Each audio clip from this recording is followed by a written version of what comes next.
Kenneth H रोजन साहब की discrete mathematics का चैप्टर 1 देख रहे हैं। इसमें सॉल्यूशन की हिंट लेंगे। फाउंडेशन है लॉजिक और प्रूफ्स। सेक्शन 1.1 में है प्रोपोजिशनल लॉजिक। क्वेश्चन नंबर 1 में बताना है कि which of these sentences are proposition and what are the truth values of those that are propositions. तो आप देखिएगा जो पहला वाला है, Boston is the capital of Massachusetts. अब ये आपका ट्रू प्रोपोजिशन है। प्रोपोजिशन कुछ भी होता रहे, प्रोपोजिशन सही है, ट्रू या फॉल्स, उसके ट्रूथ वैल्यू होते रहे, इससे फर्क नहीं पड़ता। बस ये है कि उसकी वैल्यू ट्रू और फॉल्स होनी चाहिए। जैसे दूसरा है, ये आपका फॉल्स है क्योंकि टैलहसी है कैपिटल किसकी, आपके मायामी की, इसलिए है तो ये प्रोपोजिशन। ये भी आपका प्रोपोजिशन है, ट्रू है क्योंकि 2 और 3 5 होता है। ये आपका प्रोपोजिशन गलत है, फॉल्स है, लेकिन फिर भी ये प्रोपोजिशन है। ये जो है ये वाला प्रोपोजिशन नहीं है कि इसमें वेरिएबल आ गया, ये प्रोपोजिशन नहीं है। ये वाला जो क्वेश्चन है इसमें आंसर दिस क्वेश्चन, इसका मतलब क्या है, क्योंकि ये असर्ट ही नहीं करता। ये जो प्रोपोजिशन है ये कुछ असर्ट ही नहीं करता। ये इसके सॉल्यूशंस हैं। And what is the negation of each of this proposition. अब यहां पर आपके पास 4 चीजें दी गई हैं, इसको बताना है कौन सी है कौन सी नहीं है। पहला देखिए कि माई, इसका आपको नेगेशन बताना है। तो माई हैज एन MP3 प्लेयर, इसको कह सकते हैं आप my does not have MP3 player. फिर है there is no pollution in New Jersey, आप इसको बोल सकते हैं there is pollution in, is no हटा दीजिए बस, there is pollution in New Jersey. 2 + 1 = 3 है, इसको नॉट इक्वल कर दीजिए। The summer in Maine is hot and sunny, इसको कह सकते हैं it is not the case that summer in Maine is hot and sunny. तो ये सब तरीके हैं, इस तरीके से आप इसको सॉल्व कर सकते हैं, ये इसका आंसर है। अगला है what is the negation of each of this proposition. तो इसका नेगेशन बताना है आपको। Steve has more than 100 GB free disk space on his laptop। तो आप सीधा कह सकते हैं Steve does not have more than, Steve does not लगा दीजिए यहाँ पे, does not have more than 100 GB free disk space in his laptop। अगला है Zach blocks emails and text from Jennifer, इसका नेगेशन बताना है। तो आप सिंपली कह सकते हैं कि Zach does not, यहाँ पर does not लगा दीजिए, block emails and text from Jennifer। अगला है 7.11.13 is equal to 999, इसको नोट कर दीजिए। Diane rode her bicycle 100 miles on Sunday, इसको आप कह सकते हैं Diane did not ride her bike 100 miles on Sunday। ये इस तरीके से उत्तर होगा इसका। अगला है आपका कि suppose that during the most recent fiscal year an annual revenue of Acme computer was $138 billion and its profit was 8। तो मैं यहां लिख देता हूं एक्मे, ये एक्मे हो गए, ये आपका नादिर हो गए, ये आपका क्विकसॉर्ट हो गए, ये 3 हुए। इनके यहां पर मैं लिख देता हूं अलग अलग जो नेट प्रॉफिट है, ये प्रॉफिट कर देता हूं। और यहां पर आपका नेट प्रॉफिट क्या क्या चीज है, नेट प्रॉफिट है और एनुअल रेवेन्यू, तो इसको रेवेन्यू कर देता हूं, ये प्रॉफिट कर देता हूं। तो ए का है 138 रेवेन्यू और इसका है प्रॉफिट 8 बिलियन डॉलर्स। नादिर का है 87 और 5 और क्विकसॉर्ट का है 111 और यहां पर 111 और 13। जैसे टेबल बनाएंगे तो बहुत अच्छा रहेगा। आपको ट्रूथ वैल्यू बतानी है इन प्रोपोजिशन की for the most recent fiscal year. पहला वाला है quicksort Media has the largest annual revenue, ये तो गलत हो गया। क्यों फॉल्स क्यों हुआ? ये इसलिए हुआ क्योंकि आप देखिए क्विकसॉर्ट का तो एनुअल रेवेन्यू सबसे ज्यादा नहीं है, किसका है, एक्मे का है। दूसरे का लीजिए, अब देखिए इसमें एंड आ गया है, तो ये जो प्रोपोजिशन है ये प्रोपोजिशन है, दोनों जब सही होंगे तभी सही होगा। तो क्योंकि दोनों ही सही है, क्योंकि नादिर का सबसे लोएस्ट आपका नेट प्रॉफिट है, 5 सबसे कम है, और एक्मे कंप्यूटर है largest annual revenue, annual revenue सबसे ज्यादा किसका है, एक्मे का। तो ये दोनों ही सही हो गए, इसलिए ट्रू हो जाएगा। ये ऊपर वाला आपका फॉल्स था। सी पे आएंगे तो Acme Computer had the largest net profit और Quicksort Media has the largest net profit. C देखिए जो सेकंड पार्ट है इसका, ये वाला Quicksort Media has largest net profit, देखिए सबसे ज्यादा नेट प्रॉफिट तो क्विकसॉर्ट का ही है। तो इसका मतलब ये है कि दूसरा पार्ट इसका सही हो गया। और में क्या होता है, हमेशा जब भी एक पार्ट सही होता है सही हो जाता है। डी देखिएगा in Quicksort Media has the if वाला है, ये हाइपोथेसिस, इसमें कंडीशनल स्टेटमेंट है। If Quicksort Media has smallest net profit, लेकिन नेट प्रॉफिट तो स्मॉलेस्ट नहीं है क्विकसॉर्ट का, ये तो सबसे ज्यादा है, तो यही फॉल्स हो गया। इसके आगे कुछ भी आता रहे, ये जो आपका इफ P then Q है ये हमेशा ट्रू रहेगा। अगला है बोथ ये Nadir software has the smallest net profit if and only if Acme Computer had the largest annual revenue. अब दोनों ही इसमें जो ये बेसिकली बाय कंडीशनल स्टेटमेंट है, इसमें दोनों ही जो है ट्रू है। और बाय कंडीशन में क्या होता है, दोनों ट्रू है तभी ट्रू, दोनों फॉल्स है तभी ट्रू, अदरवाइज फॉल्स रहता है। तो दोनों के दोनों हमारे पास ट्रू है दोनों साइड के, तो ट्रूथ टेबल डेफिनेशन से ये ट्रू हो जाएगा, लास्ट वाला आपका ट्रू हो जाएगा। अगर आप इसके उत्तर देखना चाहें तो कुछ इस तरीके से है यहाँ पर आगे के रेफरेंस के लिए।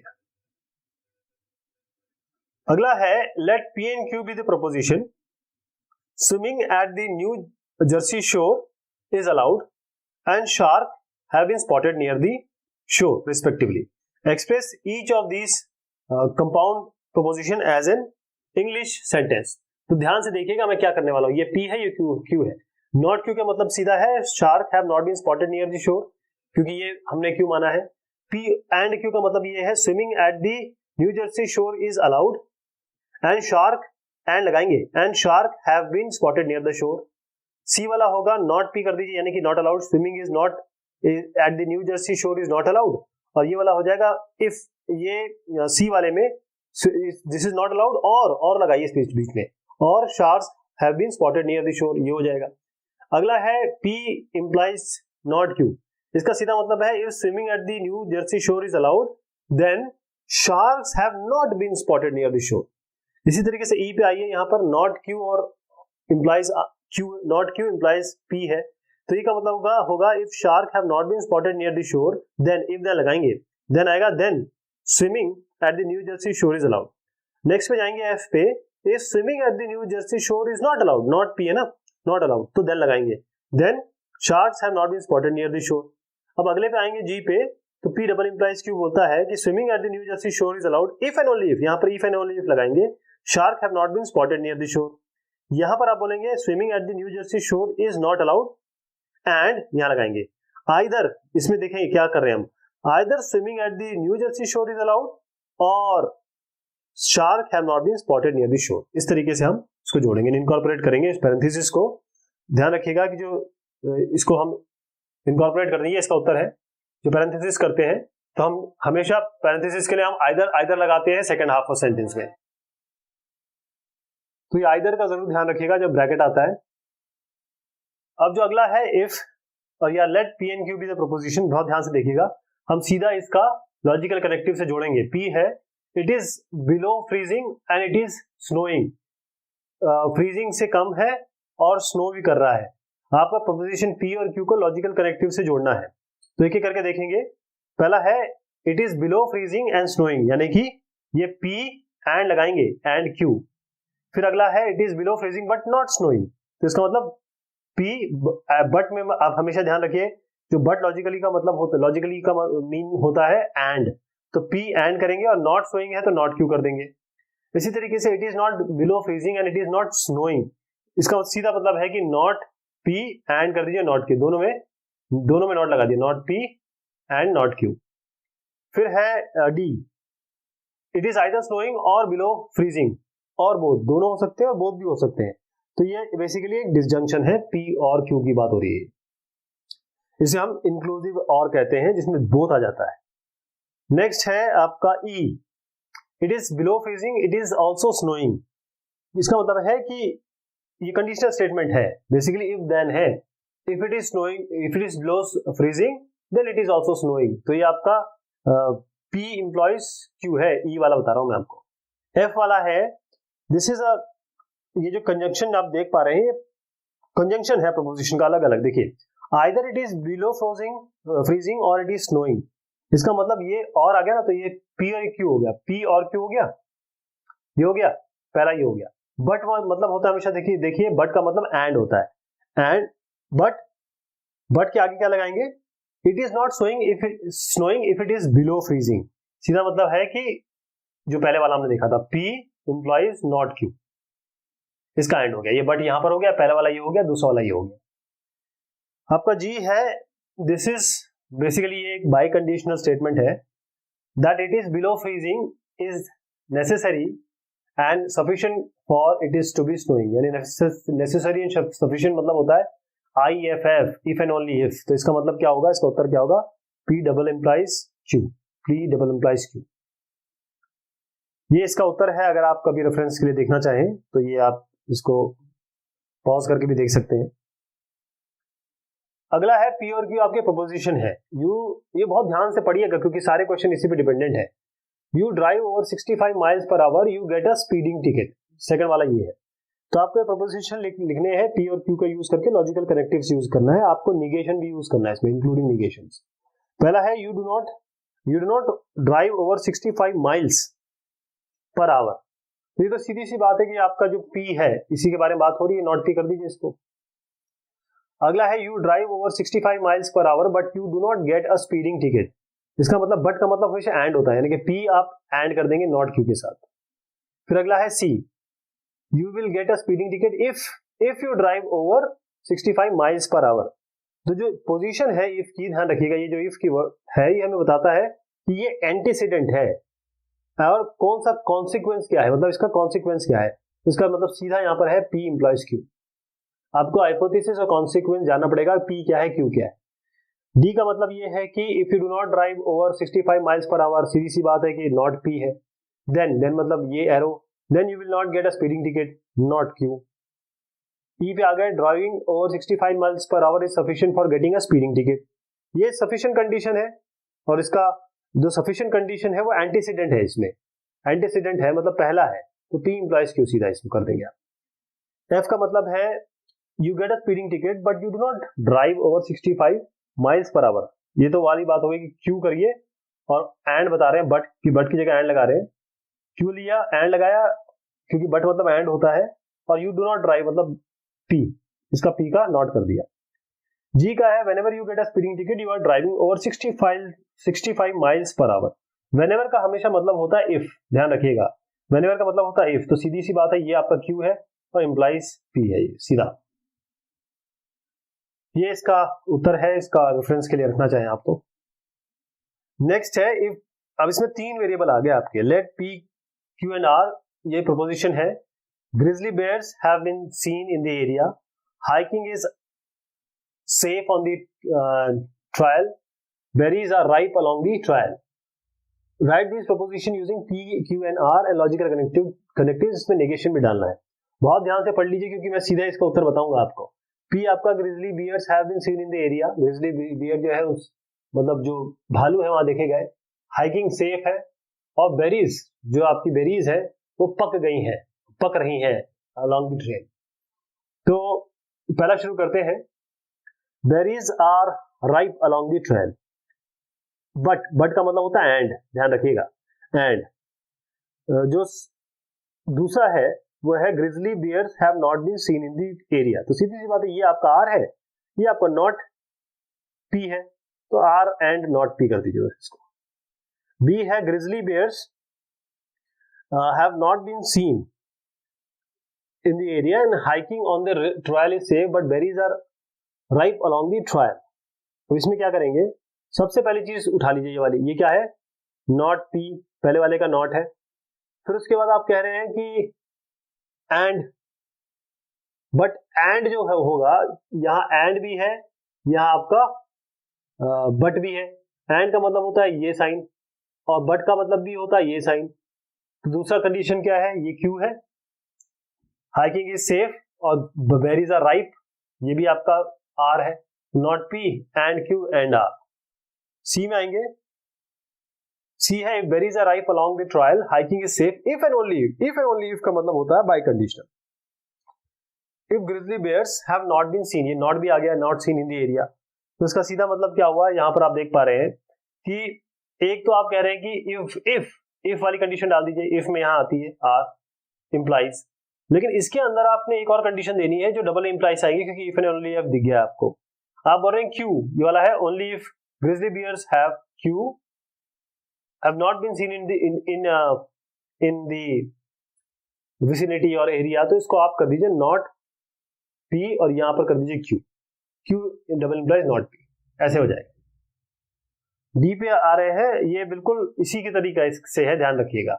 It is not safe to hike on the trail, but grizzly bears have not been seen in the area and the berries along the trail are ripe। यहाँ but और and की जगह चेंज हो गई, बिल्कुल B की तरह है। तो इसको कैसे लिखना है आपको, पहले तो नॉट वाला आ गया, नॉट है तो नॉट, नॉट क्यू है ये, एंड लगाइए, नॉट पी है ये क्योंकि इसमें भी नॉट कहा गया है, और सीधा फिर बट, इसके बाद एंड भी है, बट की जगह ये लगा दिया, एंड की जगह भी ये लगा दिया, ये वाला साइन होता है, और फिर आर लगा दिया। ई वाला है for hiking on the trail to be safe it is necessary but not sufficient, ये थोड़ा सा ट्रिकी है भाई, but not sufficient that berries not be ripe along the trail and the grizzly bears not to have been seen in the area. Okay, देखिए ये जो statement है necessary, that condition जो नेसेसरी होती है वो कंडीशनल स्टेटमेंट हो रही है, वो एक डायरेक्शन में होती है, और जो स्टेटमेंट ऐसा होता है जो नॉट सफिशिएंट है वो निगेशन होता है आपके कंडीशनल स्टेटमेंट की किसी और दूसरे डायरेक्शन में। इसका मतलब क्या हो गया, इसको अगर मैं अंग्रेजी में लिखूं तो ये, इसको बहुत ध्यान से देखिएगा, इसका मतलब ये है कि safe implies condition and not condition implies safe, ये वाली चीज बनी है। तो आपका उत्तर क्या होगा, थोड़ा सा इसको देखिएगा ध्यान से, एक एक चीज लेके चल रहा हूं मैं। सबसे पहले आपका आएगा क्यू, बहुत ध्यान से देखिए, क्यू लिखा मैंने, क्यू इसलिए लिखा है क्योंकि हाइकिंग के बारे में हो रही है। क्यू इंप्लाइज इफ, फॉर मतलब इफ ही होता है, क्यू इंप्लाइज, आगे क्या आ गया, नॉट आर, देखिए नॉट आर आ गया, नॉट वाला आ गया, नॉट आर, फिर उसके बाद एंड दिख रहा है आपको, एंड दिख रहा है, और उसके बाद नॉट पी, ये हो गया एक। इस पूरे को ले लीजिए, फिर इसके साथ हमको एंड करना है नॉट, क्या आएगा सबसे पहले, नॉट आर, इसको जरा उधर कर दिया, मतलब सेफ कंडीशन को अब कंडीशन सेव कर दिया, सी आपका ये not R and not P और इंप्लाइज क्यू, ये एक में आ जाएगा, ये एक है, बीच में आपका एंड का साइन लगा है। ओके, अगला है F, hiking is not safe on the trail whenever grizzly bears have been seen in the area and berries are ripe along the trail। तो whenever का मतलब होता है if, ध्यान रखिएगा, whenever का मतलब केवल if होता है, तो बस सीधे तो if वाली कंडीशन आ गई, whenever इसमें दिया हुआ है, तो जब whenever आ गया तो if हो गया, इसका मतलब सीधी सी बात है, आप देखिए whenever का मतलब ये है, ये एक है hiking मतलब P on the whenever if, तो हमको कंडीशन लगानी पड़ेगी, लेकिन ये बोलता है कि नॉट सेफ, तो नॉट क्यू, और यहां पर आएगा पी एंड आर, ये पी लिया मैंने, ये आर लिया, पी एंड आर लगा दिया, इंप्लाई करके ये वाली चीज डाल दी, ऐसे हो जाएगा।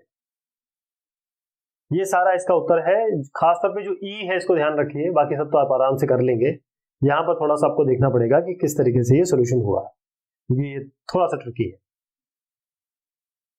आपको बताना है determine whether each of the conditional statement is true और फॉल्स। हमको क्या करना है, सीधा हम ट्रूथ वैल्यू निकालेंगे इसकी, हाइपोथेसिस और कंक्लूजन की, और फिर जो डेफिनेशन है ट्रूथ वैल्यू का कंडीशनल स्टेटमेंट का, अगर कंडीशनल स्टेटमेंट ट्रू होती है हर एक केस में, तो हम कहेंगे हाइपोथेसिस जो इफ पार्ट है वो ट्रू होगा, और कंक्लूजन यानी कि देन पार्ट फॉल्स होगा। ये करना है हमें, हमको बताना है whether each of this conditional statement is true और फॉल्स। अब पहले देखिए, यहाँ पर हाइपोथेसिस सही 1 + 1 2 होता है, लेकिन कंक्लूजन गलत है क्योंकि 2 और 2 5 नहीं होता, 2 और 2 4 होता है, तो जो कंडीशनल स्टेटमेंट है वो फॉल्स हो जाएगा। इसी तरीके से क्योंकि हाइपोथेसिस यहाँ फॉल्स है, 1 + 1 3 नहीं होता, 2 होता है, और कंक्लूजन आपका ट्रू है, तो कंडीशनल स्टेटमेंट आपकी ट्रू हो जाएगी। सी में देखिए, इफ 1 + 1 = 3, अब यहाँ पर ये गलत हो गया, मतलब हाइपोथेसिस गलत हो गई और कंक्लूजन आपका फॉल्स हो गया, तो कंडीशन आपकी ट्रू हो गई। इस वाले में इफ मंकी कैन फ्लाई, क्योंकि ये फॉल्स है, मंकी कूद सकते हैं, उड़ नहीं सकते, और 1 + 1 = 3, ये भी फॉल्स हो गया, तो क्योंकि यही फॉल्स है तो कंडीशन स्टेटमेंट, ये आगे कुछ भी होता रहे कोई फर्क नहीं पड़ता, ये आपका ट्रू रहेगा, ये इसका उत्तर है।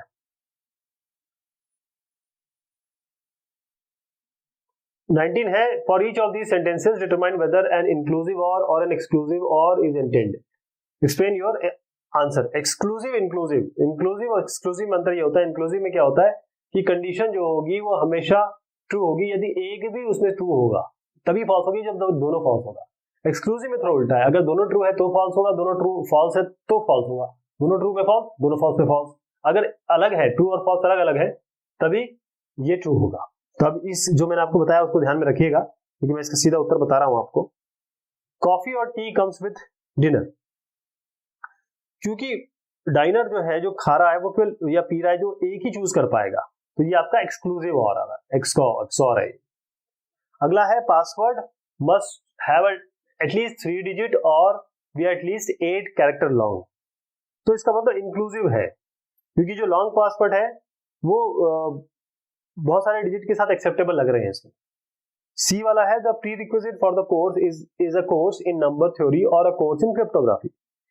तो ये तो इंक्लूसिव है सीधा, अगर दोनों ही प्री रिक्विजिट होंगे स्टूडेंट के तो बहुत अच्छा रहेगा, दोनों ही चीज होनी चाहिए, बहुत बढ़िया हो जाएगा उनके लिए।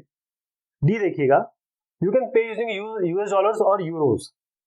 अब ये पहली बार में अगर आप देखेंगे ना कि एक ये देखने पे ऐसा लगेगा कि ये तो लग रहा है कुछ एक्सक्लूसिव और है ना, या तो आप यूएस डॉलर्स में पे कर सकते हैं, यूरोज में कर सकते हैं, दोनों में नहीं कर सकते। लेकिन ऐसा तो हो सकता है कि वो कुछ पैसा डॉलर में कर दे, कुछ पैसा यूरोज में कर दे। मेरे पास मान लीजिए मुझे 10 रुपए देने हैं, अगर मुझे कागज और चवन्नी मेरे पास है, वो कहेगा नोट में भी दे सकते हैं आप, फ्री में भी दे सकते हैं, मतलब चिल्लर में भी दे सकते हैं। तो मेरे पास जितने नोट होंगे नोट दे दूंगा, जितने चिल्लर है जितने दे दूंगा, दोनों मिला के। तो पहली बार में आपको ये लगेगा अरे ये तो एक्सक्लूसिव और का केस है, ऐसा नहीं है, ये इंक्लूसिव और है। ये इसका उत्तर है, बहुत ध्यान से पढ़िएगा इसको, क्योंकि अगर ये समझते हैं इसका मतलब आपने चैप्टर अच्छे से पढ़ा हुआ है। For each of the sentence state what the sentence means if the logical connectivities और इन एन इंक्लूसिव और दैट इज डिसजंक्शन वर्सेस और एक्सक्लूसिव और, which of this meaning these meanings of or do you think is intended। तो पहला है आपको बताना है इसमें कि एक्सक्लूसिव और इंक्लूसिव और इसके बारे में बताना है आपको। पहला है to take discrete mathematics you must have taken calculus और a course in computer science. अगर ये इंक्लूसिव और होता तो ये अलाउ होता है कि आप डिस्क्रीट मैथमेटिक्स भी ले लें, मतलब आप कैलकुलस हो चाहे कंप्यूटर साइंस हो या दोनों हो, आप डिस्क्रीट मैथमेटिक्स ले सकते हैं। अगर ये एक्सक्लूसिव और होता, मतलब ये दोनों में कहा है कि एक्सक्लूसिव और इंक्लूसिव और में दोनों में क्या क्या होगा। अगर ये एक्सक्लूसिव और होता तो ये जिनके पास दोनों कोर्स होते, जिन्होंने दोनों किए होते कंप्यूटर साइंस कैलकुलस, वो अलाउ नहीं किए जा सकते यहाँ पे। जिसने केवल एक लिया है, जिसने केवल कैलकुलस किया है या कंप्यूटर साइंस किया है, वही अलाउ किया जाता। ओके, नेक्स्ट वाला है कि हमको ये क्वेश्चन बेसिकली इस तरीके का है कि हमको बताना है कि इंक्लूसिव और में क्या होगा, एक्सक्लूसिव और में क्या होगा। अब आप समझ गए होंगे, तो बी वाला करते हैं। अगर ये जो सेंटेंस है when you buy a new car from Acme motor company you get $2000 back in cash और अ 2% कार लोन। अगर ये इंक्लूसिव और होता तो यहाँ आप रिबेट ले सकते थे या फिर आप साइन अप कर सकते थे लो इंटरेस्ट रेट के लिए, है ना, और दोनों ही चीज आप मांग सकते थे कि दोनों दीजिए मुझे। लेकिन एक्सक्लूसिव और केस में क्या होगा कि या तो आप इंसेंटिव लेंगे या फिर आप केवल ये लोन ले सकते हैं, दोनों एक साथ नहीं लेंगे, राइट।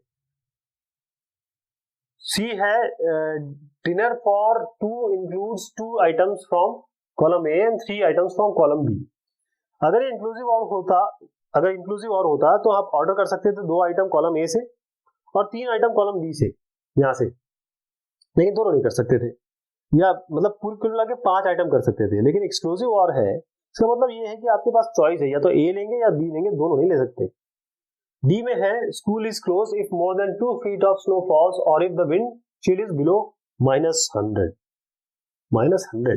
ओके, तो ये अगर इंक्लूसिव और होता, इसका मतलब बहुत सारी स्नो है, एक्सट्रीम कोल्ड है, या कॉम्बिनेशन होगा दोनों का, तो स्कूल बंद हो जाएगा।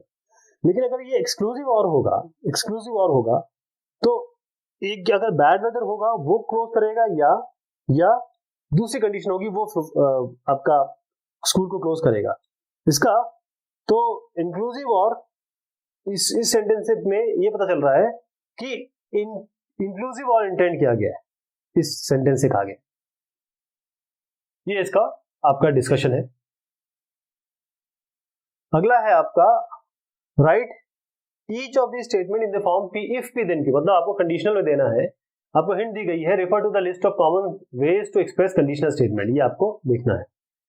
तो पहला देखते हैं it snows whenever the wind blows from the north west. तो व्हेनेवर क्या होता है, इफ, व्हेनेवर का मतलब होता है इफ, तो इसको लिखेंगे if the wind blows from the north west then it snows, if और देन में लिखना है। दूसरा है ये ध्यान रखिएगा कि the apple trees will bloom if it stays warm for a week. ये बहुत आसान हो गया क्योंकि if it stays warm for a week then apple trees will Bloom.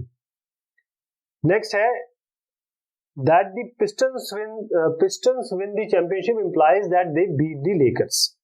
ये भी स्ट्रेट फॉरवर्ड है. If the Pistons win the championship, then they beat the Lakers. D का मतलब है it is necessary to walk 8 miles to get to the top of Long's Peak. तो D का सीधा मतलब हो गया if you get to the top of Long Peak, then you must have walked 8 miles. इसमें क्या है, हमने जो नेसेसरी कंडीशन देख रहे हैं वो आपकी कंक्लूजन है, इसीलिए लिया है पहले. ई का मतलब है if you are world famous. देखिए to get tenure as a professor it is sufficient to be world famous. तो ई का मतलब क्या होगा, if you are world famous then you will get tenure as a professor. इसमें जो है sufficient condition जो है ना, ये आपके एंटीसीडेंट है. एफ में देखिए if you drive more than 400 miles you will need to buy gasoline. F का मतलब यहां पर है if you drive more than 400 miles then you will need to buy a gasoline. जो देन है ना, जो वर्ड देन है वो सब कभी कभी ओमिट हो जाता है, लेकिन हम समझ रहे हैं कि इसका मतलब देन ही होगा. इसमें यहाँ पर देन ही होगा इस जगह पे. जी है your guarantee is good only if you bought your CD player less than 90 days ago. तो इसमें हम इस तरीके से कर सकते हैं कि ओनली इफ का मतलब आप ये जो ओनली इफ का मतलब इफ लगा सकते हैं, राइट. क्योंकि ओनली इफ ध्यान रखिएगा, मैं जो कह रहा हूं कि ओनली इफ आप इफ नहीं लगा सकते. अगर मैंने इफ कहा हो तो उसको मैं चेंज करता हूं. ओनली इफ का मतलब ये है कि आप ओनली इफ और इफ दोनों सेम नहीं है, क्योंकि जो ओनली इफ इस पर्टिकुलर सिचुएशन बता रहा हूं मैं आपको, जो कंक्लूजन है इसके बाद वो एंटीसीडेंट नहीं है. तो इसका क्या होगा, if your guarantee is good then you must have bought your CD player less than 90 days ago. ये होगा इसमें. नेक्स्ट वाला आपका है Jan will go swimming unless the water is too cold. ये बहुत सीधा स्ट्रेट फॉरवर्ड है. If the water is not too cold, then Jan will go swimming. ध्यान रखिएगा कि जो unless का मतलब होता है, इसका मतलब होता है if not. कभी कभी जो है ये और का मीनिंग भी देता है, लेकिन इस जगह भी if not है. अगला है write each of these proposition in the form P if and only if Q. अब P if and only if Q लिखेंगे इसको. तो यहां पर दो सेंटेंसेस आपके पास है P और Q, और ये असर्शन इसमें होना चाहिए कि जो पहला अगर ट्रू है, इफ एंड ओनली इफ, अगर सेकंड ट्रू होगा तो ऑर्डर को बिल्कुल फर्क नहीं पड़ता, पहले क्या है बाद में क्या है, इसका ऑर्डर बिल्कुल भी फर्क नहीं पड़ेगा, राइट. तो ध्यान रखिएगा, पहला ये मैंने आपको जो बताया उसके हिसाब से करेंगे. पहला वाला है if it is hot outside you can buy an ice cream cone, and if you can buy an ice cream cone it is hot outside. इसका मतलब है you can buy an ice cream cone if and only if it is hot outside. इतना आसान बन गया ये. अगला है for you to finish the contest it is necessary and sufficient that you have the only winning ticket. तो ये हो जाएगा you win the contest if and only if you hold the winning ticket, only winning ticket. C का मतलब है you can get promoted only if you have connections and you have connections only if you get promoted. ये भी आसान हो जाएगा if you get promoted, if and only if you get promoted, if and only if you have connections. आप तभी promote होंगे यदि आपके कनेक्शंस होंगे. D का है if you watch television your mind will decay and conversely. तो इसके लिए हम लिख सकते हैं if and only if लगा के your mind will decay if and only if you watch television. E का है the train run late on exactly those days when I take it. ये बहुत आसान हो गया कि आप यहां से सीधा लिख लीजिए यहाँ पे the train runs late if and only if it is a day I take the train. ये इसका, मैं इसको दिखा देता हूं आपको, ये इसका सॉल्यूशन है और आप रेफरेंस के लिए रख सकते हैं इसको. अगला है state the converse, contrapositive and inverse of each of these conditional statement. ये कैसे बनाएंगे आप, if it snows today I will ski tomorrow. तो आपको कॉन्वर्स बताना है, कॉन्ट्रापोजिटिव बताना है, इनवर्स बताना है. तो पहला है जो कॉन्वर्स है उसको हम लिख सकते हैं I will ski tomorrow only if it snows today, right.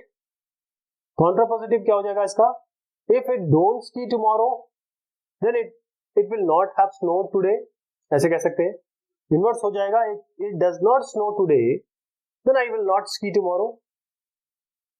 V का है I come to class whenever there is going to be a quiz. अब इसमें क्या होगा, इसमें जो प्रोपोजिशन है अगर आप इसका कॉन्वर्स लिखना चाहे तो वो इस तरीके से होगा, if I come to class then there will be quiz. ये भी कह सकते हैं I come to class only if there is going to be a quiz. इसका कॉन्ट्रापोजिटिव होगा, if I don't come to class then there won't be a quiz. Inverse क्या होगा इसका, if there is not going to be a quiz then I don't come to class. C वाला देखिए, positive integer is a prime only if it has no divisors other than one in itself. तो इसका मतलब ये है कि basically एक variable है इसमें पॉजिटिव इंटीजर, तो ये टेक्निकली तो प्रोपोजिशन है ही नहीं, लेकिन अगर अब दिया है तो इसको हम कर ही लेते हैं। ध्यान रखिएगा कि ये प्रोपोजिशन ही नहीं दिख रहा है, फिर भी इसको सॉल्व करते हैं। चलिए, कॉन्वर्ट्स क्या होगा इसका, इसका कॉन्वर्ट्स होगा positive number is a prime if it has no divisors other than one in itself. Contrapositive इसका होगा, if a positive integer has divisor other than one in itself then it is not prime. और अगर inverse लिखना चाहे इसी का तो आपका आएगा, if a positive integer is not prime then it has divisor other than one in itself. ये है इसका सॉल्यूशन, इसको देख लीजिए। आगे बढ़ते हैं, अगला है how many rows appear in truth table for each of this compound proposition. देखिए इसमें दो वैल्यूज है, मतलब दो वैल्यूज नहीं, मतलब दो वैल्यूज है लेकिन दोनों एक है, पी है, तो 2 की पावर 1 कितना होगा, 2 रोज होंगी, 1 2 3 4, 4 है इसमें, 2 की पावर 4 कितना हो जाएगा 16, 2 की घात 2 की पावर n होता है इसमें जितने वेरिएबल होंगे। इसमें कितने 6, 1 2 3 4 5 6, 2 की पावर 6 ये होगा 64। ये कितने है इसमें, एक, ये सेम है, तो 1 2 3 4, 4 है, 2 की पावर 4 16 इसमें रोज होंगे अगर आप ट्रूथ टेबल इसकी बनाने लगे तो। अब आपको इसका ट्रूथ टेबल बनाना है इस कंपाउंड प्रोपोजिशन का, तो इसको कैसे बनाएंगे। सबसे पहले यहां पर ये P एंड नॉट P, तो मैं इसको यहां इसको दिखा देता हूं। आपका P है, इसमें क्या है 2 है कि 2 की घात 1, मतलब 2 रोज बनेगी। P मतलब ट्रू, तो not P false, P false मतलब नॉट P आपका ट्रू हो गया। तो P एंड नॉट P बनाएंगे, तो ये जब एंड का मतलब होता है एक भी फॉल्स है तो हमेशा फॉल्स आएगा, और का मतलब है एक भी ट्रू है तो हमेशा ट्रू आएगा, तो ये दोनों फॉल्स होंगे, दोनों ट्रू होंगे। जो अगला बता रहा हूं मैं वो ये है, P और Q, इसमें नॉट Q लगाइए, P मैं इसमें एक्चुअली एक काम करता हूं आपको, ये जनरल चीज है, मैं आपको एक चीज बता देता हूं बस, वो आप समझ जाइएगा, बाकी सब आप बना लेंगे। जब P और Q करते हैं, कोई भी P और Q करेंगे तो हमेशा ये ट्रू रहेगा जब कोई भी कॉम्बिनेशन होगा, एक्सेप्ट जब दोनों फॉल्स होंगे। जब दोनों फॉल्स होंगे तभी ये फॉल्स जाएगा। और एंड का मतलब ये होता है, एंड का मतलब ये होता है, देखिए इसमें हमेशा ट्रू है, केवल फॉल्स पे फॉल्स आ गया। एंड का मतलब ये होता है कि केवल जब दोनों ट्रू होंगे तभी ट्रू होंगे, एक भी फॉल्स हो गया तो फॉल्स हो जाएगा, बस ये ध्यान रखिएगा। और जो इंप्लाइज होता है, इंप्लाइज में हमेशा अगर ये ट्रू और ये फॉल्स कंडीशन आती है तभी ये फॉल्स होता है, अदरवाइज हमेशा ट्रू रहती है। आप आई होप कि ये आप कर लेंगे, आपके मैंने उत्तर आपके सामने रख दिया है, इसको ट्राई करिए, इसकी कोशिश करिए, और चीज मैंने वही बताई हुई है, जो आपको मैंने बताया वही आपको रखना है। और डबल इंप्लाइज में क्या होता है कि दोनों ट्रू है या दोनों फॉल्स है तभी ट्रू होगा, अदरवाइज हमेशा फॉल्स होगा। अब ये कंस्ट्रक्ट करना है ट्रूथ टेबल इनका। अब एक्सऑर में भी ध्यान रखिएगा, इसको भी मैं बता देता हूँ। एक्सऑर मतलब होता है P XOR Q का मतलब ये होता है, मैंने एंड और बता दिया आपको, इंप्लाइज डबल इंप्लाइज बता दिया। P और Q का भी मतलब ये है कि दोनों ट्रू है तो फॉल्स हो जाएगा, ये दोनों ट्रू है तो 0 रहेगा या फॉल्स होगा, दोनों फॉल्स है तो आपका फॉल्स रहेगा। जब एक ट्रू और एक फॉल्स रहेगा, मतलब ये दोनों में कोई भी कॉम्बिनेशन होगा तभी ट्रू होगा, बस ये ध्यान रखिएगा। तो ये आपका ट्रूथ टेबल है, इन सब का आपके सामने है, इसको जरूर ट्राई करिएगा। ये भी है, पूरा सोल्यूशन आपके सामने है। इसी तरीके से ये भी है कंडीशन आपको कुछ नहीं करना है इसमें क्या करना है, जैसे P लिखा, Q लिखा, बस दो, आपको पता है 2 है, 2 की घात 2 मतलब 4 कॉम्बिनेशन बन जाएंगे, 4 आपके ये हो गए। अब इसमें क्या है कि आपको बस नॉट P करना है तो इन सबको लौट दीजिए, P इंप्लाइज नॉट Q करना है तो बस आपको इनमें ये देखना है कि कौन सी ट्रू और फॉल्स वाली कंडीशन है, वहां फॉल्स डाल देना, बाकी हर जगह ट्रू डाल देना, ठीक है। डबल इक्विवेलेंट में केवल ये, जैसे ये नॉट P है और ये Q है, तो इसमें क्या देखना है, यहां से यहां तक दोनों अगर ट्रू ट्रू है फॉल्स फॉल्स है, दोनों ट्रू ट्रू है फॉल्स फॉल्स है तो ट्रू कर देना, जैसे ये फॉल्स फॉल्स है ट्रू कर दीजिए, ये ट्रू ट्रू है फॉल्स ट्रू कर दीजिए, अदरवाइज ये ट्रू फॉल्स है या फॉल्स ट्रू है तो फॉल्स कर दीजिए। इस तरीके से आपको बनाना है। मैं आई होप कि you will be able to do it. ये बहुत आसान है इसको बनाना, इस तरीके से ये भी है 37 वाला, इसको भी इस तरीके से बना लेंगे। ये आपके सामने आंसर, अगर आपको कोई दिक्कत होती है आप पॉज करके देख सकते हैं। ये भी है, सबका तरीका एक ही है, बस आपको अगर एंड और नॉट डबल इंप्लाइज इंप्लाइज का वो ट्रूथ टेबल क्लियर है तो आप सारे टेबल बना लेंगे। ये है आपका, देखिए ये भी इसी तरीके का है। बस ध्यान रखिएगा 1 2 3 4 4 वेरिएबल है तो 16 इसमें रोज बनेंगी। रोज कैसे बनती है, जैसे यहाँ ऐसे एक एक का डिफरेंस देते हैं ट्रू फॉल्स, यहाँ 2 2 का देते हैं ट्रू ट्रू फॉल्स फॉल्स, या 4 का देते हैं true true true true true false false false false, या आपका 8 का देते हैं, अगर और एक और होता तो 16 का देते हैं, ऐसे होगा। अब यहाँ पर ये जो क्वेश्चन है इसको हम देखेंगे 41 को। तो इसमें है explain without using a truth table why this and this is true when at least one of P, Q and R is true and at least one is false, but is false when all 3 variables have the same truth values। ध्यान दीजिएगा, तो जो पहला clause है ये वाला, ये true कब होगा, ये ट्रू कब होगा, जब एंड में ट्रू कब होता है, ये ट्रू तभी होगा जब ये और है, सॉरी जो और है, और में ट्रू कब होता है, जब कोई एक कंडीशन ट्रू हो जाए, एक कोई इनमें से एक ट्रू हो जाए, राइट। अब जो सेकंड है ये वाली, ये ट्रू कब होगा, क्योंकि इसमें और है, ये ट्रू तभी होगा जो इनमें से कोई एक ट्रू होगा, मतलब नॉट दिया है तो मतलब इनमें से कोई एक फॉल्स होगा, क्योंकि नॉट है ना, इनमें से एक ट्रू होगा, PQR ट्रू होगा, लेकिन नॉट में दिया हुआ है तो एक इसमें फॉल्स होगा, यानी कि दोनों ही क्लॉजेस आपके ट्रू है। इसका मतलब ये पूरी स्टेटमेंट आपकी ट्रू हो गई। ये ट्रू कब हो गए, जब एटलीस्ट एक ट्रू होगा और एक फॉल्स होगा इसमें, मतलब इन सब के पास they don't all have the same truth value, right. ये इसका डिस्कशन है, इस तरीके से होगा। बस मैं आपको जैसे बता रहा हूं कि आपको एंड और क्लियर है ना सर, तो आपको सब चीजें क्लियर हो जाएगी। ये बहुत, देखिए ये बहुत ही आसान है इसको समझना कि आपके पास एंड और क्लियर है, ये और है, कब ट्रू होगा ये, जब इनमें से एक कम से कम ट्रू होगा। ये कब ट्रू होगा, क्योंकि नॉट वाले दिए हुए हैं, एक कम से कम एक ट्रू होगा, नॉट मतलब कम से कम एक फॉल्स होगा, बस यही इसमें दलील थी। 43 का मतलब है हम इसको बिट वाइज एंड और करेंगे, तो एंड और जोर करेंगे। ध्यान रखिएगा, बस इसको इतना समझना है कि अगर मैं इस तरीके से लिखता हूं, मैं अलग अलग कंडीशन बता देता हूं। और में मतलब ये है कि अगर और में 1 0 0 1 1 1 आ गया तो ये हमेशा 1 1 1 आएगा, जब दोनों 0 आएंगे तभी 1 आएगा, तभी 0 आएगा। और में ये हो गया तो आप कंबाइन कर लेंगे। एंड का मतलब ये है कि अगर 1 1 आएगा तभी 1 आएगा, अदरवाइज 0 1 1 0 और 0 0, हमेशा ये 0 0 0 आएगा। अब ये कंबाइन कर लेंगे। एक्सऑर में ये है कि ट्रू और ट्रू आ गए थे, 0 और 0 आया, 1 या 1 आया, तब आप इसको 1 1 लिखेंगे, अदरवाइज ये तब ये फॉल्स हो जाएगा। सॉरी, जब इसको एक्सऑर करेंगे इसका, क्योंकि सेम होगा तो ये बोलता है फॉल्स है, जब आपका 0 1 या 1 0 करेंगे तब ये जाके ट्रू होगा। तो अब ये बिट वाइज एंड और आपके सामने है, जो मैंने कॉम्बिनेशन बताया उस तरीके से ये हो जाएगा। अब बातें फजी लॉजिक क्या है। फजी लॉजिक हम यूज करते हैं आर्टिफिशियल इंटेलिजेंस में। फजी लॉजिक एक प्रोपोजिशन है, इसका ट्रूथ वैल्यू जो होता है 0 और 1 के बीच में आता है, और उसमें 0 और 1 इंक्लूसिव है। जो प्रोपोजिशन जिसकी ट्रूथ वैल्यू 0 होती है उसको फॉल्स कहते हैं, जिसकी 1 होती है उसे ट्रू कहते हैं। ट्रूथ वैल्यूज अब 0 और 1 के बीच में जो आ रही है वो बताती है कितनी डिग्री है सच्चाई की।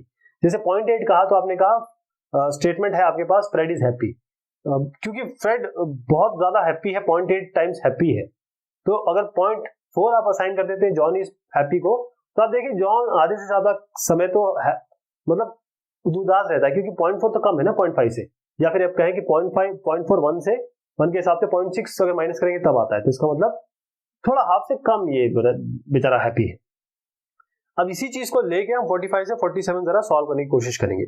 45 आपका है the truth value of negation of proposition in fuzzy logic is 1 minus the truth value of the proposition. What are the truth values of the statement Fred is not happy and John is not happy. अब देखिए अगर Fred not happy है तो truth value क्या होगी 1 minus 0.8 0.2, क्योंकि 1.8 times वो happy है, 1 से माइनस कर दीजिए उतने टाइम वो नॉट हैप्पी है। अब अगला है John is not happy. John जो है 0.5 टाइम 0.4 टाइम्स वो हैप्पी रहता है, 1 से माइनस कर दीजिए कितना आ जाएगा 0.6, वो बेचारा हैप्पी नहीं रहेगा, तभी तो बेचारा नॉट हैप्पी है। ये आज का उत्तर है। 47 देखेंगे the truth value of the disjunction of two proposition fuzzy logic is the maximum of the true value of the two proposition. What are the truth value of the statements Fred is happy or John is happy? Fred is not happy और John is not happy. ये थोड़ा सा है, आप देखिए पहला वाला है Fred is not happy, Fred is not happy और John is happy, John is happy. तो जो ट्रूथ वैल्यू होगी वो मैक्सिमम होगी किसकी, 0.8 और 0.4 की। क्या होगी, 0.8। अगला है फ्रेड इज नॉट हैप्पी और जॉन इज नॉट हैप्पी, यानी कि आपको मैक्स किसका निकालना है, नॉट हैप्पी का। तो 0.2, 0.6 का जो मैक्सिमम वो निकालेंगे वो आपका 0.6 आएगा। ये इसका इस तरीके से उत्तर होगा। 49th है the nth statement in a list of 100 statement is exactly n of the statement in this list are false. पहला है what conclusions can you draw from these statements? Answer part A, if the nth statement is at least n of the statement in this list are false. Answer part B, assuming that the list contains 99 आपके statements है। तो अब देखिए ये जो तरीका है इसको सॉल्व करने का, जब पैरामीटर बहुत बड़ा होता है जैसे 100 स्टेटमेंट है, सबसे पहले इसके पैरामीटर हमको लोअर करने पड़ेंगे।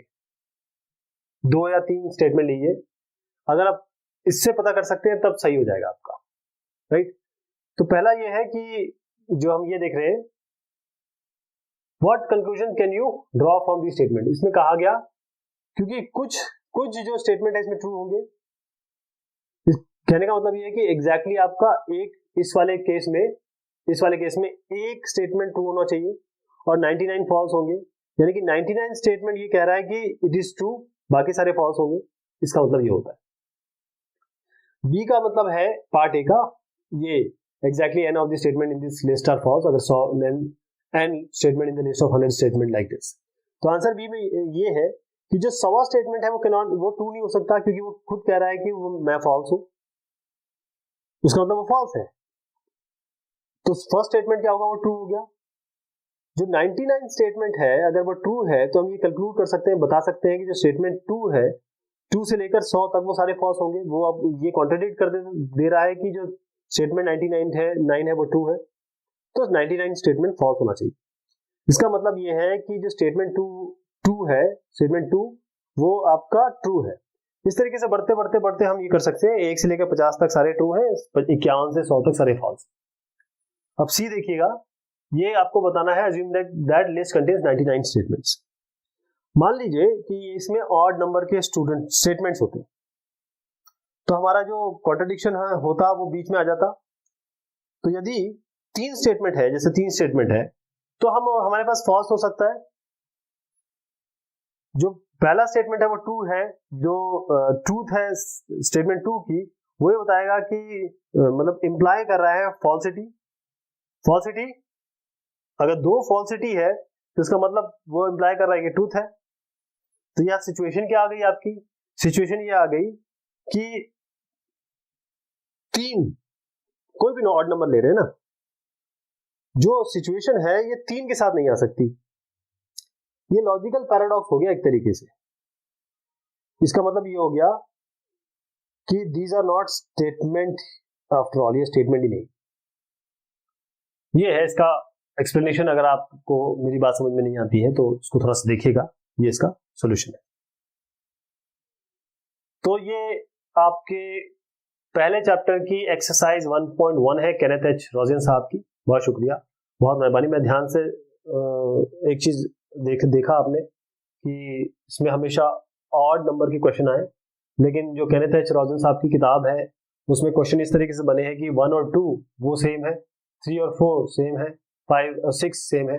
तो केवल अगर आप ऑड नंबर या इवन नंबर कर लेंगे तो आप बाकी को भी कर लेंगे, इसीलिए मैंने बाकी चीज को लिया, केवल ऑड को लिया है। बहुत शुक्रिया, बहुत मेहरबानी आप सभी की।